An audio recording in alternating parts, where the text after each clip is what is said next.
본문 말씀 출애굽기 14장 21절부터죠. 26절부터인가요? 26절부터 14장 26절부터입니다.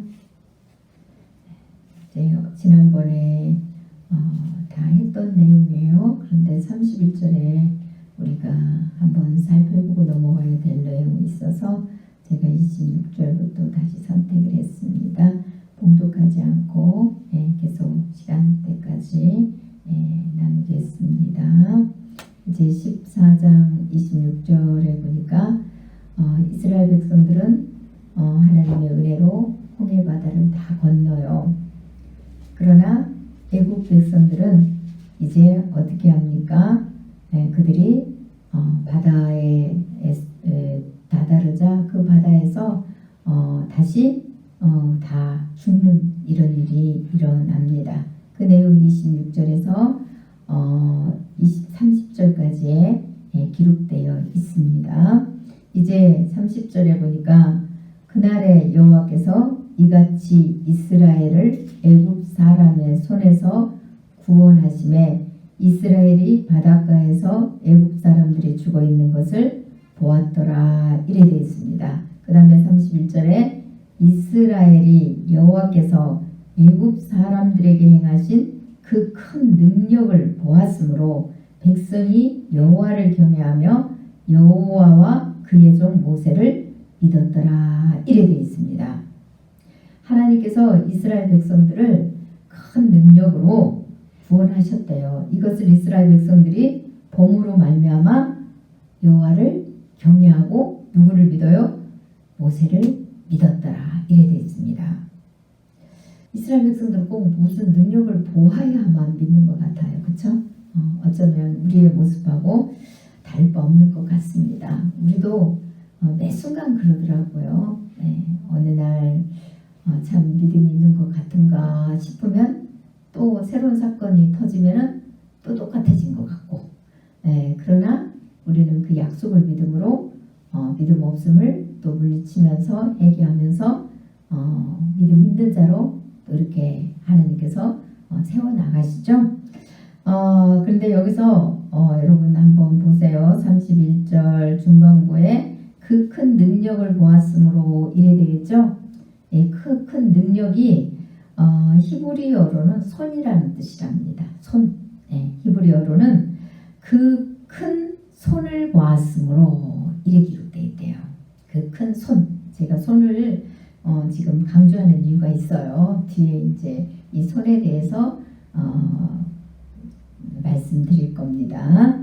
이 하나님의 능력이 하나님의 큰 손이래요. 그래서 주님이 그런 말씀하시죠. 하나님이 의로운 손으로 너희를 붙들리라. 이사야 말씀에 기록되어 있나요? 의로운 손으로 너희를 붙들리라. 하나님께서 그 의로운 손으로 붙든다는 게 무엇입니까?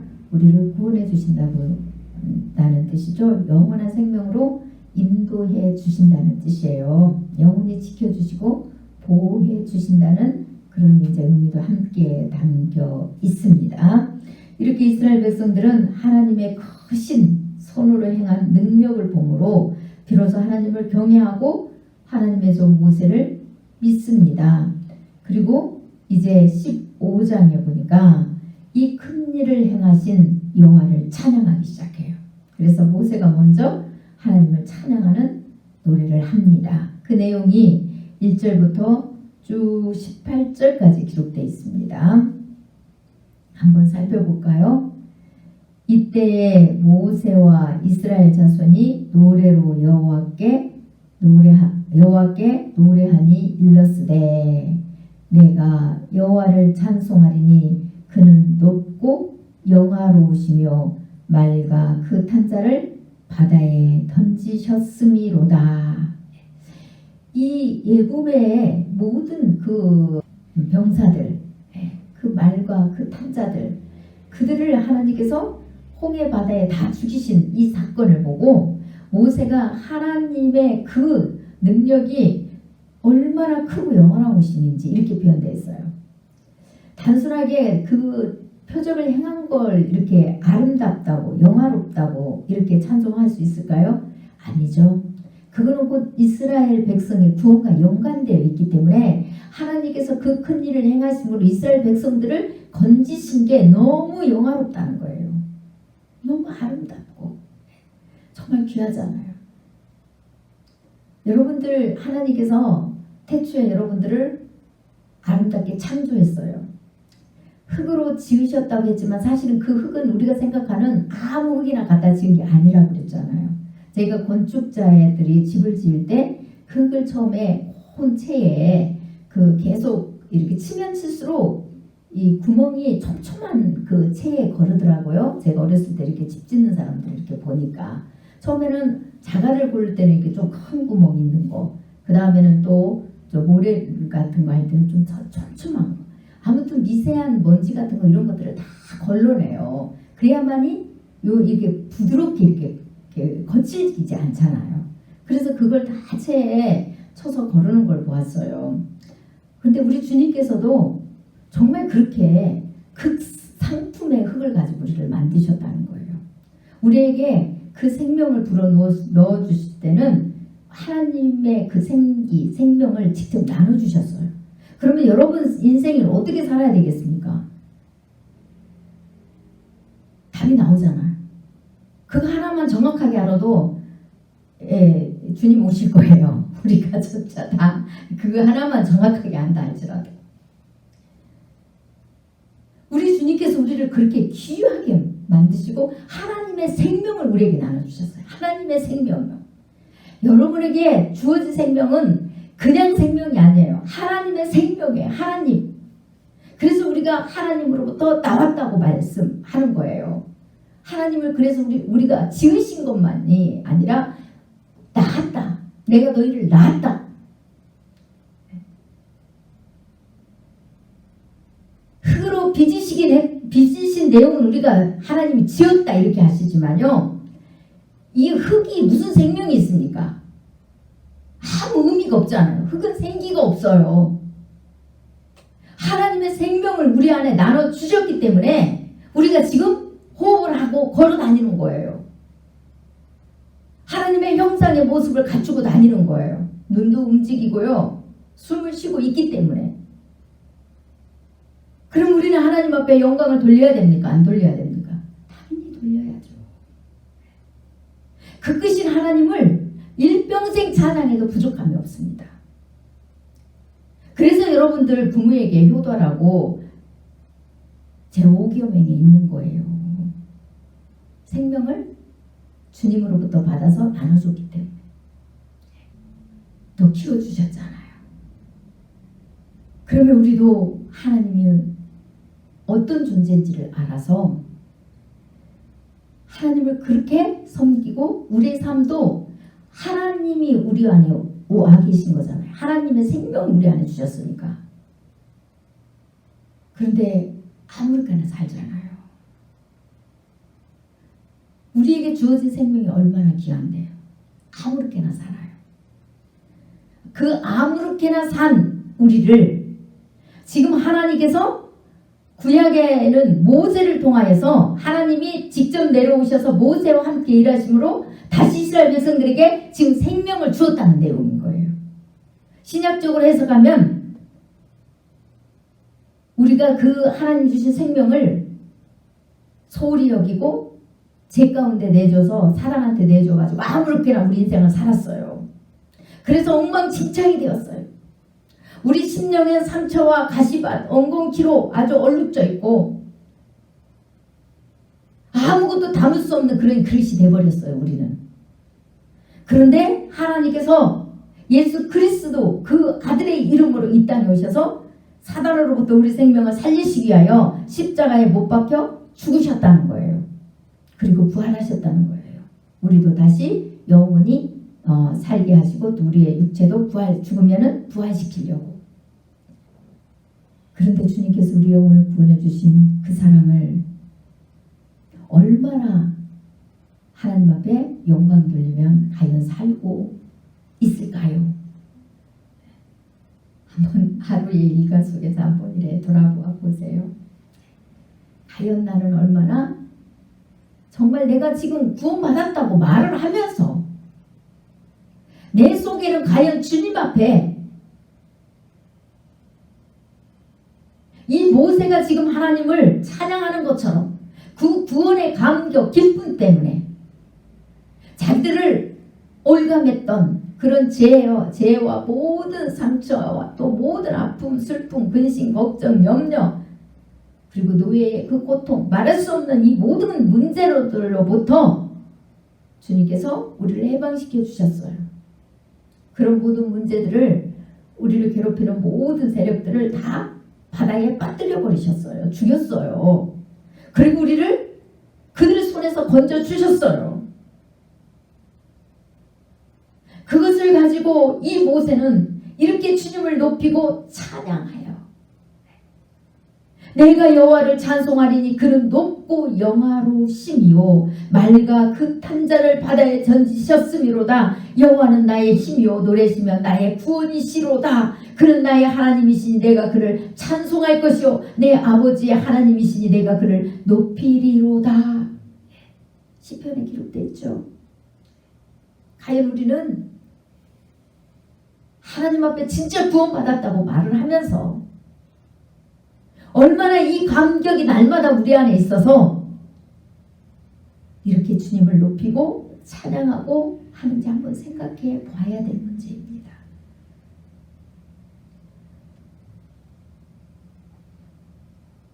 제가 예배드리기 전에 오직 주의 사랑에 매여 그 복음성가를 틀어놨잖아요. 하루 종일 들어도 제 마음이 울렁거려요. 주님의 사랑에 매여 그 가사만 들으면 오직 주의 사랑에 매여 내 영 주께 찬양합니다. 사랑에 매이니까 내 삶 모두를 주님께 드리겠다고 그 가사가 그러잖아요. 가사 한 절 한 절이 얼마나 아름다운지 몰라요. 그 다음에 모세가 쭉 이야기하죠. 3절에도 여호와는 용사시니 여호와는 그의 이름이 시로다. 여호와는 용사시니 여호와는 그의 이름이시로다. 하나님의 백성들을 어떠한 위험한 속에서도 건지실 수 있는 능력이 있는 분이시라는 거예요. 우리는 그 하나님을 진짜 믿는가? 그 다음에 4절에 그가 바로의 병거와 그의 군대를 바다에 던지시니 최고의 지휘관들이 홍해에 잠겼고 깊은 물이 그들을 덮으니 그들이 돌처럼 깊음 속에 가라앉았도다. 그러면서 6절에 여호와여 주의 오른손이 권능으로 영광을 나타내시니이다. 여호와여 주의 오른손이 원수를 부수시니이다. 여기서는 이제 계속 손으로 표현하죠. 하나님의 전능하신 능력을 행하는 것을 손으로 표현합니다. 그리고 7절에 주께서 주의 큰 위엄으로 주를 거스르는 자를 엎으시나이다. 하나님의 백성들을 파괴하려고 하는 자들을 하나님께서 주님의 큰 위엄으로 엎으신대요. 주님께서 진노를 바라시고 그 진노가 그들을 짓부라기 같이 사른대요. 그래도 우리는 더 무서워하잖아요. 더 무서워하잖아. 세상을 더 무서워합니다.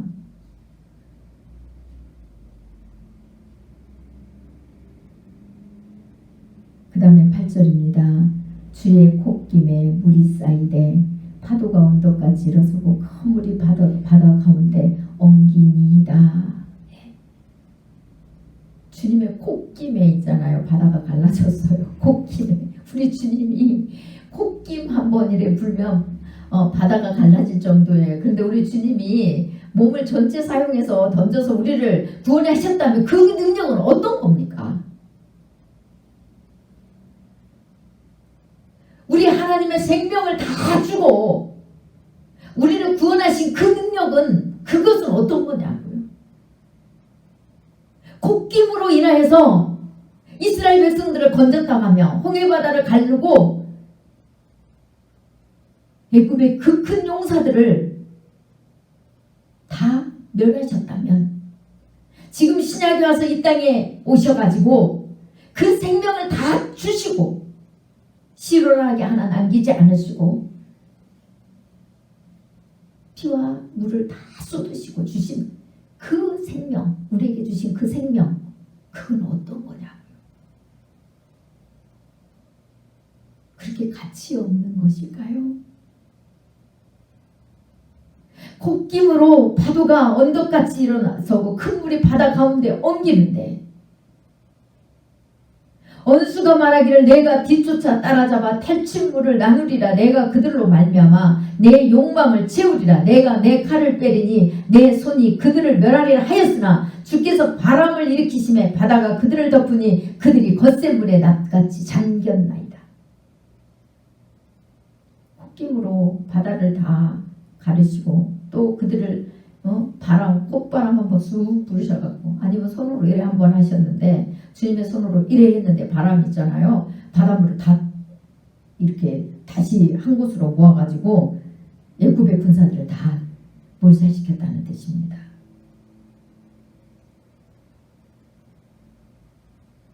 우리는 구약이에요. 이스라엘 백성들이 애굽에서 건진받은 그런 구원하고 달라요. 그래서 신약에서 그런 말씀을 하잖아요.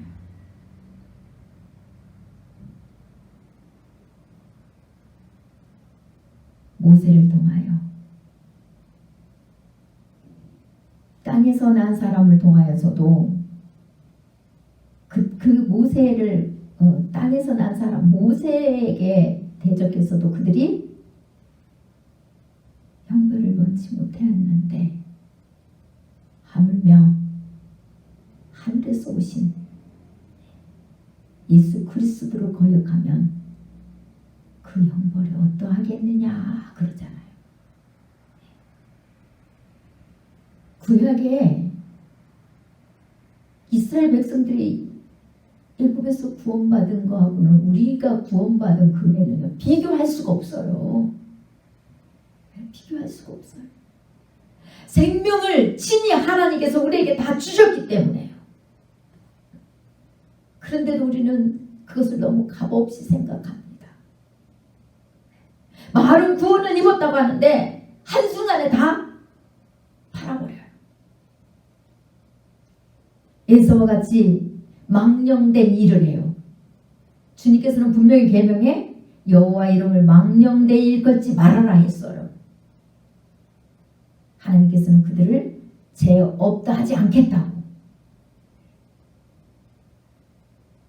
우리는 하나님의 이름을 뜻없이 의미 없이 부르는 것만이 망령되이 일컫는 게 아니에요. 하나님의 말씀을 뜻없이 의미 없이 잘못 해석하는 것만 망령되이 일컫는 게 아니에요. 한 그릇 식물 때문에 장자권을 판 에서 같은 그런 일들을 행하는 것도 망령된 거예요. 구원을 입었다 은혜를 입었다 말을 하는데 우리의 욕심 때문에 그냥 돌아서서 팔아버리잖아요.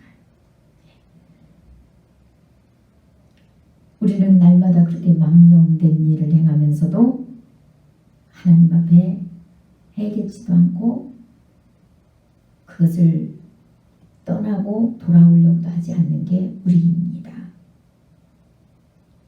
물론 여러분들은 회개하시고 또 돌아오시려고 몸부림치는 거 알고 있습니다.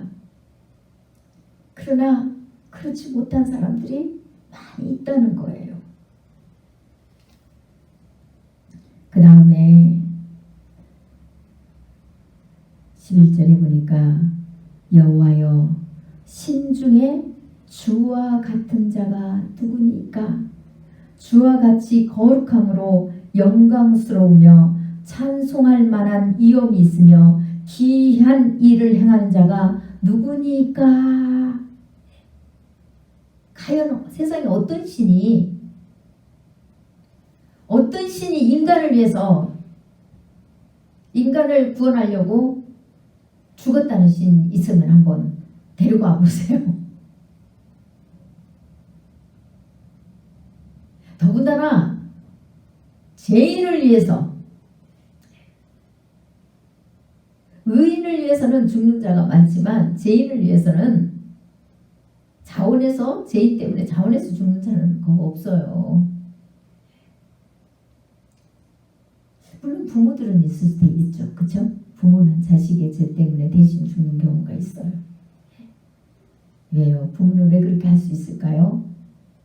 하나님의 권한을 대신 받았기 때문에요. 생명을 키워야 되기 때문에 하나님의 마음, 심성을 갖지 않으면 안 돼요. 그래서 부모는 죽어가는, 죄로 죽어가는 그 자식을 위해서도 자신을 버릴 수 있는 게 부모입니다. 세상에 그 어떤 신도 죄인을 위해서, 더군다나 자기를 거역하는 죄인, 자기를 믿지 않는 죄인, 그런 안악한 죄인을 위해서 죽었다는 신은 없어요. 여러분 그거 정말 신기한 거 아셔야 돼요. 세상에 어떤 우상들도요 신이라고 말하면 안 되겠죠. 신은 하나님 한 분뿐이니까. 네. 가짜 신들, 네. 어떤 가짜 신도요 인간을 위해서, 죄인을 위해서 십자가에 못 박혀 죽었다는 흉내는 하나도 안 내더라고요. 그게 신기하더라고요. 하나도 안 내요. 그래서 제가 절에 다니시는 분들한테 그 이야기를 하니까 당신들도 고개를 끄덕끄덕 하더라고요. 맞다고. 그 사람들이요 우리 미혹하려고 하면 우리 거 갖다가 그대로 흉내낼 수 있잖아요. 그렇죠? 부처가 인간을 위해서 십자가에 못 박혀 죽었다 하면서 이렇게 흉내낼 수 있는데 다른 거 다 흉내내면서도 그거는 어느 그 가짜 종교들도 흉내를 못 내더라고요. 그거 신기하더라고요. 절대 흉내낼 수 없어요. 그거는 이 사랑이요 바다보다도 높고, 바다보다도 넓고 하늘보다도 높아야 돼. 이 세상 그 어떤 것으로도 비교할 수 없는 사랑을 가지고 있어야만 그게 가능해요. 그렇지 않으면 절대 그렇게 할 수 없어요. 절대. 그래서 예수 믿는 사람들은 주님을 만나고 주님으로부터 그 생명이 오면 주님의 자식은 누굴 닮아요? 하나님을 닮아야 되잖아요. 하나님으로부터 났으니까. 그래서 예수님을 만나서 안악한 그 하나님을 모르던 그런 제약이 치료되고 다시 회복이 됐잖아요. 우리가 사단으로부터 주님의 은혜로 건짐받고 이제 하나님의 자녀로 다시 회복이 됐잖아요. 그러면 이제 그때부터 누굴 닮아요? 예수님을 닮잖아요. 하나님을 닮아야 되잖아요. 그 닮는다는 게 뭐냐 하면 다른 게 아니에요. 하나님의 그 큰 사랑을 닮아가는 거예요. 그래서 주님이 가신 그 길을 우리도 갈 수 있는 거예요. 죄인을 위해서 우리가 희생할 수 있는 거예요. 그래 그 사랑을 행하려고 하면 우리의 죄 문제가 해결되지 않고는 할 수 없어요. 첫째 우리의 죄 문제가 해결돼야 돼요. 우리의 인간 부모로부터 이어받은 우리 인간 성품이 해결이 돼야 돼요. 조상으로부터 내려온 우리의 어렸을 때부터 우리한테 들어온 그런 나라는 사고가 부셔져야 돼요. 나라는 존재가 부셔져야 돼요. 그래야만이 그리스도가 우리 안에 계심으로 말미암아 그분이 우리를 이끌어 가시는 거예요. 그분의 마음이 우리 안에 심어짐으로 계심으로 말미암아 그 사랑을 우리도 행할 수 있는 자가 되는 겁니다. 그게 진리예요. 예수님을 믿고 구원을 받았다는 것은 그런 거예요. 무슨 큰 이적을 행하고 능력을 행하고 문제만 해결되고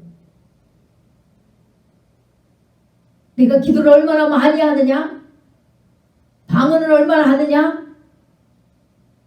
무슨 응답을 얼마나 많이 받느냐? 예, 이것도 중요합니다. 그러나 그 모든 것들이 우리가 그리스도의 사랑을 닮아가기 위함입니다. 그런 모든 것들이 그리스도의 사랑으로 이끌어주지 못한다면 그거는 잘못된 겁니다. 잘못 가는 거예요. 그래서 우리 주님 같은 분은 그 어떤 것도 없대요. 여호와여 신중에 주와 같은 자가 누구니까? 주님처럼 거룩함으로 영광스러우며 찬송을 받을 만한 이용이 있으신 분은 오직 예수 그리스도 하나님 한 분뿐이라는 겁니다. 그러시면서 13절에 모세가 이렇게 또 주님을 표현합니다. 주의 인자하심으로 주께서 구속하신 백성을 인도하시되 주의 힘으로 그들을 주의 거룩한 처소에 들어가게 하시나이다. 어디에요? 주님의 처소에 들어가게 하신대요. 이게 신약에서 어떻게 해석됩니까? 우리가 주 안에, 주님이 우리 안에. 그러므로 우리가 최종적으로는 주님이 거하는 새하늘과 새 땅, 또 그 새하늘과 새 땅이 이루어지기 전에는 우리가 죽어서 가는 우리가 말하는 천국. 그러나 이 은혜가 없으면은 우리는 하나님의 처소에 들어가지 못하고 주님 안에 머물지 못하고 주님이 우리 안에 머물지 못함으로 어디로 들어가요? 영벌, 그걸 지옥이라고 이야기합니다. 그 다음에 14절부터 보니까 이렇게 돼 있어요. 여러 나라가 듣고 떨며 블레셋 주민이 두려움에 잡히며 에돔 두령들이 놀라고 모압 영웅이 떨림에 잡히며 가나안 주민이 다 낙담하나이다. 이미 이루어질 승리를 모세가 지금 예언하고 있는 거예요. 아직 이스라엘 백성들이 에돔, 모압, 가나안 주민하고 지금 싸운 게 아니잖아요. 그렇죠? 이제 시작점이에요. 그런데 모세는 이미 앞으로 있을 걸 믿고 하나님께서 하실 걸 믿고 승리를 이미 찬양하는 겁니다. 가나안 땅 승리.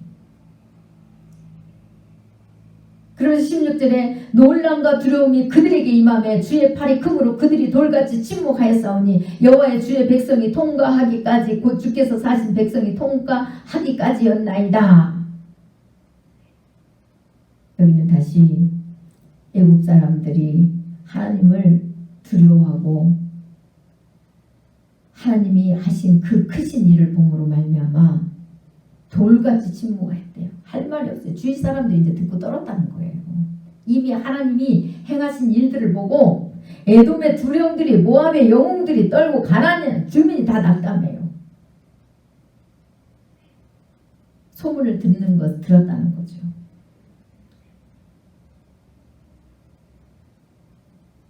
그 다음에 16절 17절입니다.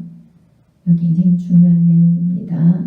주께서 백성을 인도하사 그들을 주의 기업의 산에 심으시리이다. 여호와여 주는 이는 주의 처소를 삼으시려고 예비하신 것이라. 주여 이것이 주의 손으로 세우신 성소로소이다. 여호와께서 영원 무궁하도록 다스리시도다 하였더라.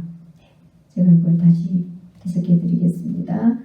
작년인가 재작년인가 1월 1일 날 신년 때 이걸 했는데 자세히 하지를 못했어요. 제가 다시 해드릴게요. 여기 이제 하나님의 산에 심는다고 주님의 기업의 산에 심으시리다 이럴 때 이 산이 어느 산을 대표합니까? 시내산을 대표하잖아요. 모세가 떨기나무 불 가운데서 하나님을 만났을 때 시내산에서 만났죠. 강의 시내산에서 그러면서 하나님께서 그곳에 하나님의 백성들을 그곳에 심으시고 그곳에서 하나님을 예배하게 한다고 그래요. 예배하게 한다고. 그래서 내가 그들을 인도하리라 이러십니다. 근데 제가 그 시내산 시내산의 뜻을 한번 제가 찾아봤어요. 그런데 참 그 시내산이 우리가 생각하는 것처럼 아름다운 산의 뜻이라는 의미가 있는 줄 알았더니 히브리어로 그게 아니더라고요. 가시나무가 무성한 곳이라는 뜻이래요. 가시나무. 히브리어로 이 시내산이라는 뜻, 그리고 이제 신약에서는 호렙산이라고도 하죠. 그래서 이 가시나무가 무성한 곳이라는 뜻입니다. 가시나무가 무성해가지고 시내산이래요. 근데 하나님은 이스라엘 백성들을 그곳에 심으시고 그곳에서 예배를 받으시겠대요. 무슨 뜻일까요? 인간의 심령을 예표하신 거예요. 인간이 이렇게 심령이 하나님이 거할 수 없을 정도로 세상에서 이리 치고 저리 치고 죄로 인하여서 하나님을 떠나고 하나님이 없는 삶으로 인하여서 이런 엉망진창이 된 심령을 주님께서 하나님의 백성으로 삼으신대요. 그것을 모세가 표현을 오늘 이렇게 한 거예요. 주께서 백성을 인도하사 그들을 주의 기업의 산에 심으시리이다. 여호와여 이는 주의 처소를 삼으시려고 예배하신 것이라. 곧 이것은 또 뭘로도 말할 수 있을까요? 가나안 땅도 말할 수 있어요. 가나안 땅이 여러분 젖과 꿀이 흐르는 땅이라고 여러분 알고 있잖아요. 실질적으로는 그렇지가 않답니다. 하늘에서 비가 내리지 않으면 도저히요 이 농사를 지을 수 없는 그런 곳이래요. 그래서 왜 신약에도 이스라엘 백성들 그 저기 표현했을 때 이야기하죠. 이게 자갈밭 돌밭 막 있는데 이게 이야기하잖아요.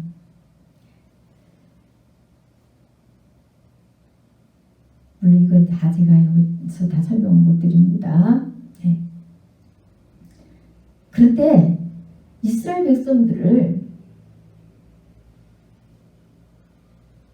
주님의 처소로 삼으시려고 예비하셨는데 이것이 주의 손으로 세우신 성소라고 그러십니다. 주님의 손으로요. 인간이 지은 성소를 말하는 게 아니라 주님의 손으로요. 하나님께서 거하시는 처소도 이야기하지만 하나님께서 또 거하실 처소는 또 다르게 또 표현을 하세요. 그래서 여러분도 잘 아시는 것처럼 누가 하나님이 거하는 처소입니까? 성전입니까? 여러분이잖아요. 이제는 여러분 안에 하나님이 거하는 처소를 하나님께서 지으시는데 만드시는데 그것은 인간이 지금 이렇게 성전이라고 말하는 이 건물을 인간이 만든 건물을 말하는 게 아니라 하나님께서 직접 손으로 지으셨대요. 그것은 무엇을 말합니까? 분명히 손을 능력이라고 표현을 했죠. 의로운 손으로 하나님의 백성들을 건지셔요. 구원의 그 기적을 베푸십니다.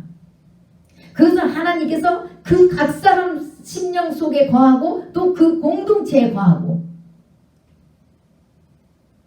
그러시려고 주님께서 친히 준비하시는 거랍니다. 여러분을 구원해 주시는 은혜가 또 그거래요.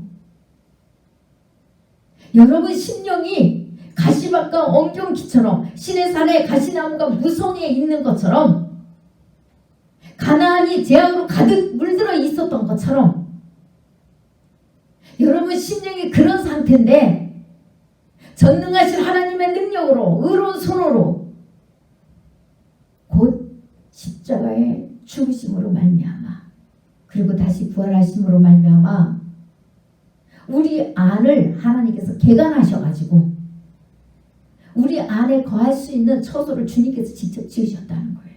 만드신다는 거예요.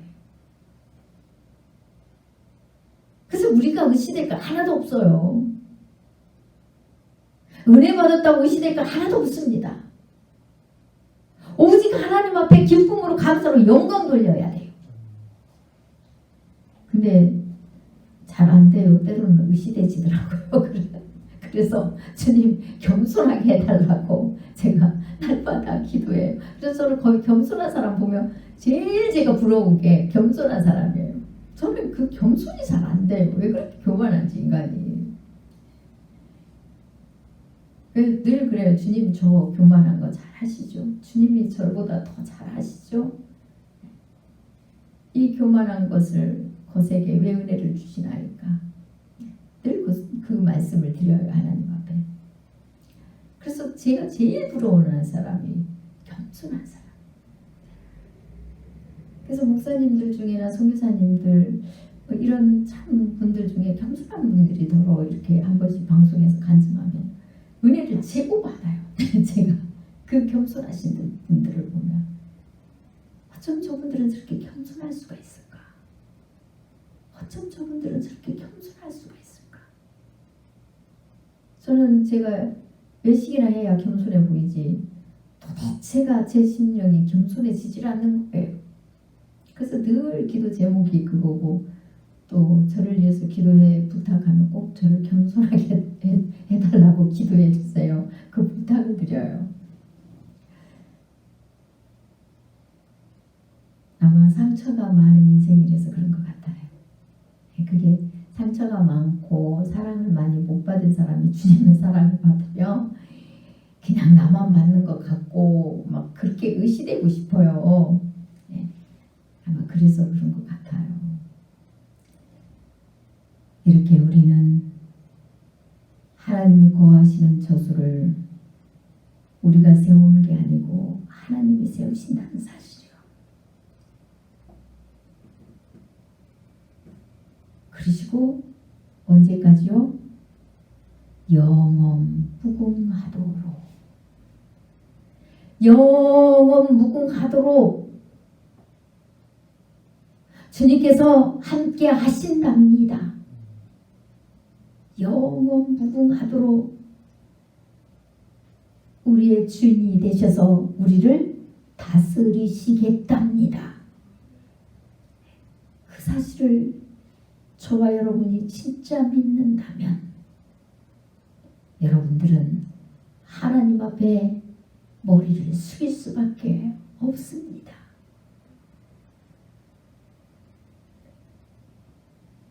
그분을 경외할 수밖에 없어요.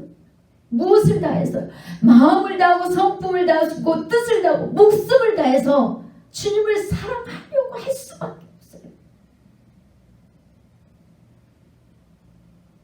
그분이 여러분들에게 베푼 그 사랑을 진짜 안다면요.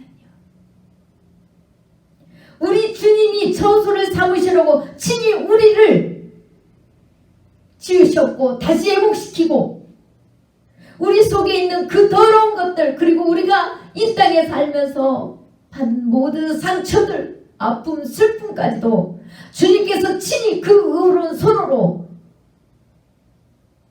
회복시키신다. 회복시키시고 영원히 주님께서 함께 하시고 우리를 다스리신대잖아. 영원 무궁하도록요. 영원도 아니고 영원 무궁.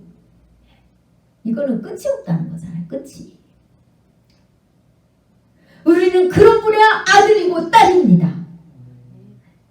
이제는 여러분들의 생각이 바뀌어야 되고 삶이 바뀌셔야 돼요. 겸손함으로 무릎 꿇으셔야 돼요. 여러분이 주님의 은혜를 입는다는 것은 세상 것하고 그 어떤 것하고도 비교할 수도 없기 때문에 바꿀 수도 없는 것들입니다. 그렇게 귀중한 것들을 여러분들은 받는 거예요. 그런데 1분도 못해서 사단한테 던져버리고 아니 하루도 못 지킨다면 안 되잖아요. 그랬다면 다시 주님 앞에 회개하시고 이제는 다시 되돌아가지 않고 팔지 않는 그런 믿음으로 무장될 때까지 그 열매를 맺힐 때까지 회개하고 간구하고 엎드리셔야 돼요. 그러면 주님께서 아름다운 열매를 맺게 하셔서 다시 여러분들을 통하여서 하나님이 처소를 삼으시고 여러분 안에 주님 안에 여러분이 함께 거하는 이 놀라운 역사가 일어나서 이 임마누엘 교회가 정말 이 사수동 전체를 회복시켜요. 하나님 그런 놀라운 기적을 베푸십니다. 기왕 예수 믿는 거 믿어보세요. 정말 그 주님의 그 세상에 줄 수 없는 주님의 그 사랑 감격 이건 인간이 할 수 없어. 인간이 주님이 해주십니다. 그런 삶이 다 되시기를 그런 은혜를 다 입으시기를 그런 은혜를 회복하시기를 간절히 축원합니다. 기도하겠습니다.